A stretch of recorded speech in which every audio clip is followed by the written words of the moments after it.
ikaze wowe tudahwema kubona mu biganiro byacu hano kuri Rock Media TV. Jya uguhereza ikaze ni Smartson. Nanagushimira wowe wamaze gukora subscribe ukaba mu muryango w'abakunda Rock Media TV. Niba utarakora subscribe urebe aho hasi hari akamenyetso k'umutuku ubundi ukore subscribe twibanire mu buzima bwa buri munsi. Ikaze. Imihindagurikire y'ikirere iri mu bimwe mu bikomeje kugenda biteza impfu zigiye zitandukanye ndetse n'ibyorezo, tutibagiyemo n'indwara zitandura. Ibi ni byo bikomeje gutuma ubushakashatsi bugenda bukorwa hirya no hino mu bigo bigiye bitandukanye bishinzwe ubuzima ku isi, ndetse n'inama zishinzwe kugenda zikurikirana ubuzima bwa buri munsi bw'abantu n'ibinyabuzima kugira ngo zirusheho kwigirwamo byinshi bigiye bitandukanye. Ikaze mu kiganiro ngenda cyariye Smartson. Impuguke mu by'ubuzima zagaragaje ko ku mugabane wa Afurika muri rusange hari akaga k'ubwiyongere bw'indwara zitandura ndetse n'ingaruka zigiye zitandukanye zikomotse ku mihindagurikire y'ikirere ndetse n'imihindagurikire y'ibihe. Ibi bikaba bishobora gutera impfu zigiye zitandukanye ndetse n'indwara zitandura muri rusange. Ni bimwe mu byagarutsweho ubwo hafungurwaga ku mugaragaro inama mpuzamahanga ku iterambere ry'ubuzima muri Afurika, The Africa Health International Conference. Iteraniye i Kigali ku nshuro ya gatatu kuva ku wa gatanu kugeza ku wa 8 Werurwe uyu mwaka. Ni inama yateguwe ku bufatanye bw'umuryango mpuzamahanga wita ku buzima, MLF, Health Africa, Minisiteri y'Ubuzima mu Rwanda,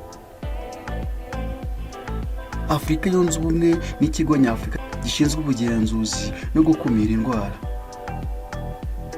Iyi ni inama yateguwe ihuje abayobozi bakuru ku mugabane wa Afurika, abanyapolitike, abagena za politike na sosiyete sivile mu biganiro byibanda ku bushakashatsi mu kwinjiza iby'imihindagurikire y'ibihe muri politike z'ubuzima.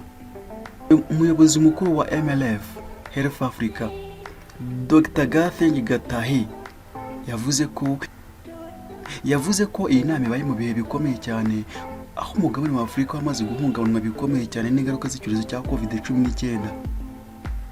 Iyi mihindagurikire y'ibihe, intambara muri Afurika n'ahandi ku isi, ndetse n'ikosha ry'ikiguzi cy'ubuzima cyangwa se uburyo ikiguzi cy'ubuzima gisigaye gihenze hano ku isi.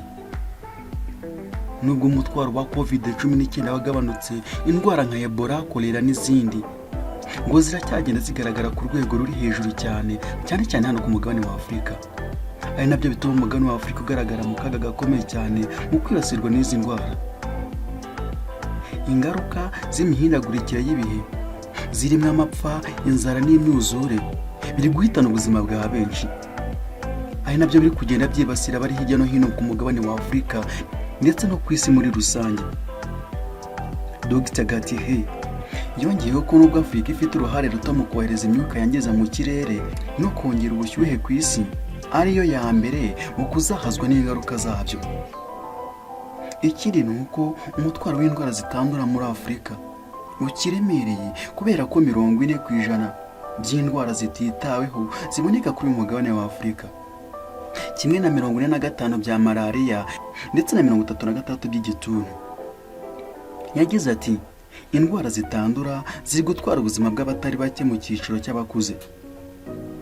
Mu mwaka w'2030, mu myaka 7 uhereye none, impfu ziterwa n'indwara zitandura zizarenga iziterwa n'izandura, iz'abana, iz'abapfa mbere yo kuvuka ndetse n'iz'abagore, zose zikomatanyirije hamwe.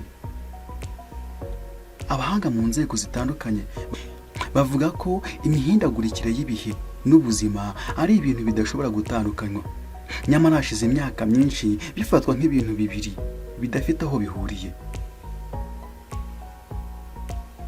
Kuko iyo habonetse imihindagurikire y'ibihe, urugero nk'iy'izuba ryatse cyane, uko biri kose bifite icyo byangiriza ku binyabuzima. Niyo habonetse ubukonje bifite icyo bihindura ku binyabuzima. Ari nayo mpamvu leta zigiye zitandukanye ziba zigenda zishishikariza abantu benshi bagiye batandukanye kwita ku mihindagurikire y'ibihe, kwirinda kwangiza ikirere, kwangiriza ibidukikije, binakubiyemo kwirinda guhumanya ikirere mu rwego rwo gusigasira ubuzima bw'ibinyabuzima bigiye biherereye hano ku isi. Izi nama ni izishingiye ku mihindagurikire y'ikirere cyangwa se imihindagurikire y'ibihe mu rwego rwo gusigasira ubuzima n'ibinyabuzima biri hano ku isi.